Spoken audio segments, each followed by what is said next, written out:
সারা পৃথিবীটাই আমাদের সম্পত্তি এবং মিথ্যা মালিকানার ভ্রান্তবোধে তারা পৃথিবীটাকে ভাগ করে নিয়েছে। মনুষ্য সমাজ যে এই জগতের মালিক, সেই ভ্রান্ত ধারণা থেকে মুক্ত আমাদেরকে হতে হবে।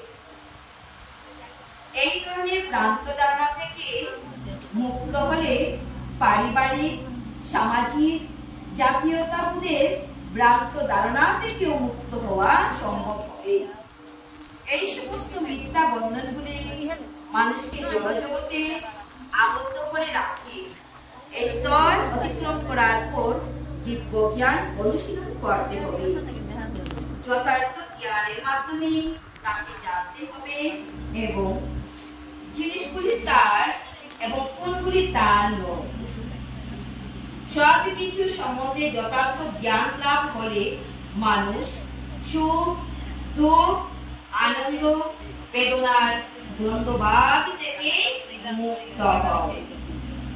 সে যখন পূর্ণ জ্ঞান লাভ করে তখনই কেবল পরম পুরুষোত্তম ভগবানের শ্রীচরণে আত্মসমর্পণ করা সম্ভব হয়।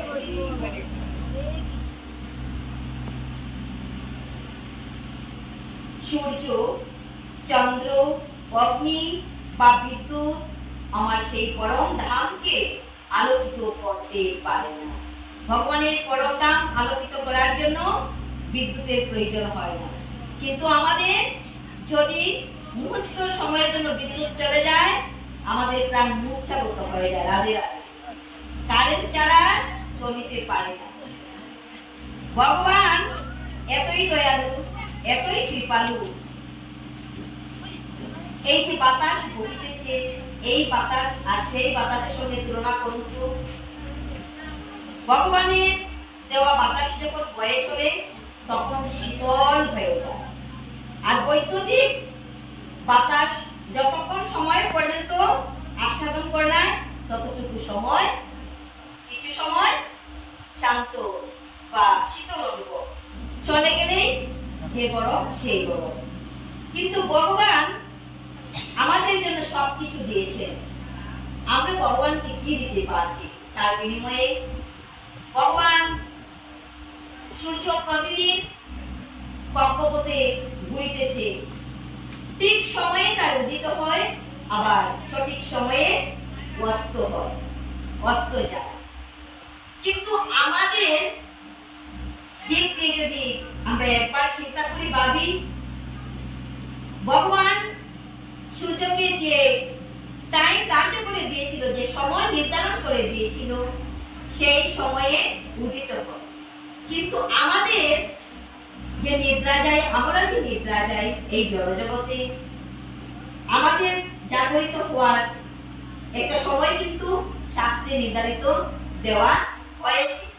কিন্তু সেই আইন আমরা লঙ্ঘন করি, মানি না। সূর্য উদিত হয়ে যায় তবু আমাদের ঘুম ভাঙে না। রাধে রাধে।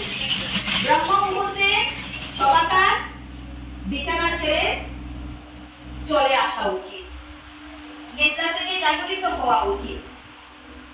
কিন্তু একই আলস্য আমাদের সূর্য দেবতা উদিত হয়ে যায়, কিন্তু আমাদের উদিত হওয়ার কোনো খবর নেই। রাধে রাধে। রাধে রাধে। ঠাকুর বলছে মাথার উপরে সূর্য দেবতা উঠে তারপর নিদ্রা থেকে জাগে। রাধে রাধে।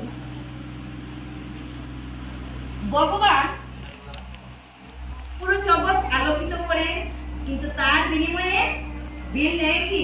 কখনো বিল নেয় না। ভগবানকে আমরা বিল দেই, মাসুল দেই, কিন্তু যতক্ষণ আমাদের গৃহে কারেন্ট বা বিদ্যুৎ জ্বলে তার মাসুল দিতে হয়। ভগবান আমাদের নিকট থেকে কি চায়? মাসুল চায় না। আমাদের নিকট থেকে প্রেম, প্রীতি, ভালোবাসা চায়। প্রেম সে কহো রাধে রাধে। ভগবান কি চায়? ভালোবাসা চায়। এই মনটাকে চায়। এই মনটা যদি ভগবানের চরণে আত্মনিবেদন করে দিতে পারি, তবে ভগবান অত্যন্ত অত্যন্ত খুশি। রাধে রাধে।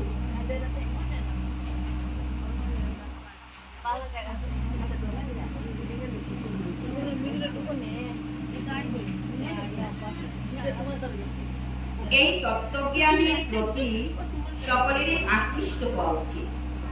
শ্রীমদ্ ভগবত গীতায় বলছে, ভগবান কৃষ্ণচন্দ্রের মুখনিসৃত বাণী, এই তত্ত্বজ্ঞানে প্রতি জনের বা সকলেরই আকৃষ্ট হওয়া উচিত।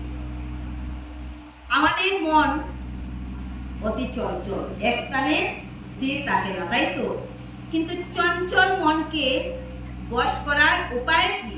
বশ করার উপায় হলো ভগবান জীবদেরকে কৃপা করে যে অমূল্য সম্পদ দান করে গেছেন, যে অমূল্য ধন আমাদিগকে দান করেছেন, যে অমূল্য রত্ন আমাদিগকে দিয়েছেন, সেই রত্নকে যত্ন করা, রাধে রাধে, সেই রত্নকে যত্ন করা। বাস্তবের ভ্রান্ত প্রতিবিম্ব থেকে নিজেকে মুক্ত করে সেই নিত্য পরম ধামে ফিরে যাবার জন্য সকলেরই বাসনা করা উচিত। কি বলছে? যে নিজেকে মুক্ত করে, এই প্রতিবিম্ব থেকে নিজেকে মুক্ত করে সেই নিত্য ধামে, পরম ধামে ফিরে যাওয়ার জন্য সকলেরই হৃদয়ে বাসনা করা উচিত।